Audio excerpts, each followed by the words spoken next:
Hi friends, welcome to my channel. இந்த வீடியோவில் என்ன பார்க்க போகிறோம்னா, எப்படி கடன் இல்லாமல் வாழ்கிறது, அதற்கான வழிமுறைகள் என்னென்ன அப்படிங்கிறத பற்றி தான் பார்க்க போகிறோம். இந்த காலத்தில் கடன் இல்லாமல் வாழ்கிறதுங்கிறது ஒரு பெரிய சவாலாகவே இருக்குது. கடன் வாங்காமல் ஒரு மிடில் கிளாஸ் ஃபேமிலியோ இல்லை லோவர் மிடில் கிளாஸ் ஃபேமிலியோ இருக்க முடியாது. ஆனால் என்ன மாதிரியான கடன் வாங்குகிறோங்கிறது தான் முக்கியம். அங்கே தான் நம்ம சக்ஸஸும் இருக்குது. கடனில் 2 வகை இருக்குது. குட் டெப், பேட் டெப்னு. நல்ல கடன்னா இப்போது வீடு கட்ட, இடம் வாங்க, படிப்புக்கு, இந்த மாதிரியான கடன்கள். இதில் தப்பில்லை. ஏன்னா இது நம்மளோட லைஃப்பை நெக்ஸ்ட் ஸ்டேஜுக்கு எடுத்துகிட்டு போகுது. ஆனால் இந்த கட்டக்கடன் இருக்குது பாருங்கள், அதாவது நம்ம ஆசைக்காக தேவையில்லாமல் கடனை வாங்கி ஆடம்பர செலவுகளை பண்ணுறது, இது நம்ம நிம்மதியை கெடுத்துடும். இப்போது இந்த கடனெல்லாம் வாங்காமல் எப்படி அவாய்ட் பண்ணிவிட்டு நிம்மதியாக வாழலாம் அப்படிங்கிறத பற்றி பார்க்கலாம் வாங்க. அதுக்கு ஃபஸ்ட்டு நம்ம பண்ண வேண்டியது வரவுக்கு ஏற்ற செலவு செய்யணும்.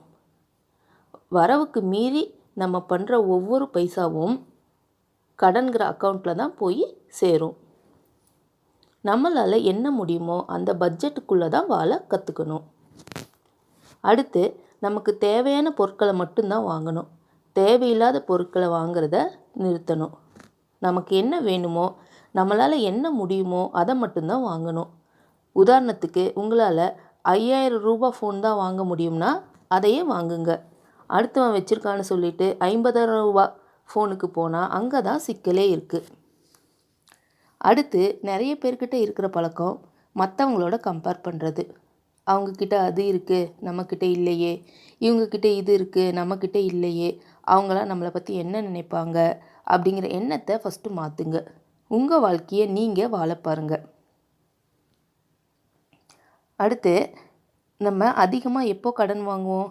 ஏதாவது ஒரு அவசர தேவைக்கு, முக்கியமாக திடீர்னு வர மெடிக்கல் எமர்ஜென்சிக்கு தான் வாங்குகிறோம். இதை சமாளிக்கிறதுக்கு நம்ம முன்னாடியே எமர்ஜென்சி ஃபண்டுன்னு ஒரு 3 மாதத்துலேருந்து 6 மாத சம்பள தொகையை சேமித்து வச்சுக்கணும். அப்புறம் ஹெல்த் இன்சூரன்ஸ், லைஃப் இன்சூரன்ஸ் இதெல்லாம் போட்டு வச்சுருக்கணும். இந்த மாதிரி பண்ணும்போது நம்ம கடன் வாங்குறத தவிர்க்கலாம். அடுத்து இந்த மாத கடைசியில் செலவுக்கு காசு பத்தலை அப்படின்னு சொல்லிட்டு கடன் வாங்குறவங்க நிறைய பேர் இருக்காங்க. அதுக்கு என்ன பண்ணணும்னா, சம்பளம் வந்ததும் கடகடன்னு செலவு பண்ணிடாமல் ஃபஸ்ட்டு 15 நாளைக்கு இவ்வளோ, கடைசி 15 நாளைக்கு இவ்வளோ அப்படின்னு நம்ம சம்பளத்தை பிரிச்சுக்கிட்டோம் அப்படின்னா இந்த மாதிரி பிரச்சனை வராது. ஏன்னா மாத கடைசியில் ஏதாவது தேவை வந்தால் கூட இந்த பணத்தை வச்சு சமாளிச்சுக்கலாம். அடுத்து கடன் வாங்கி எந்த பொருளையும் வாங்க மாட்டேன் அப்படிங்கிற ஒரு வைராக்கியத்தை, கட்டுப்பாட்டை வச்சுக்கணும். இப்போ சொன்ன எல்லாத்தையும் பண்ணினா கூட வருஷம் போக போக செலவுகளும் அதிகமாகுது. இப்போ உதாரணத்துக்கு ஒரு வீட்டில் ஒரு பையன் மட்டும் ஸ்கூல் போயிட்டு இருக்கிறான் அப்படிங்கிறப்ப அடுத்த பையனும் இந்த வருஷம் போக போகிறான் அப்படின்னா செலவுகள் எல்லா விதத்துலேயும் அதிகமாகிடும். அப்போ என்ன செய்யணும்னா, செலவுக்கு ஏற்ற மாதிரி வரவையும் அதிகரிக்கணும். இல்லைன்னா கண்டிப்பாக கடன் வாங்க வேண்டிய சூழ்நிலை தான் வரும். லாஸ்ட்டாக நம்ம பார்க்க போகிறது சேவிங்ஸ்.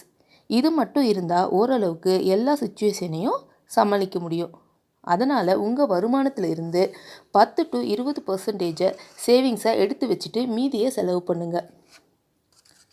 இப்போ நான் சொன்ன எல்லா விஷயங்களையும் யோசித்து நீங்களும் ஃபாலோ பண்ணுனா கடன் இல்லாமல் வாழலாம். அது தர நிம்மதியையும் அனுபவிக்கலாம். ஓகே நண்பர்களே, இந்த வீடியோ உங்களுக்கு பிடிச்சிருக்குன்னு நம்புகிறேன்.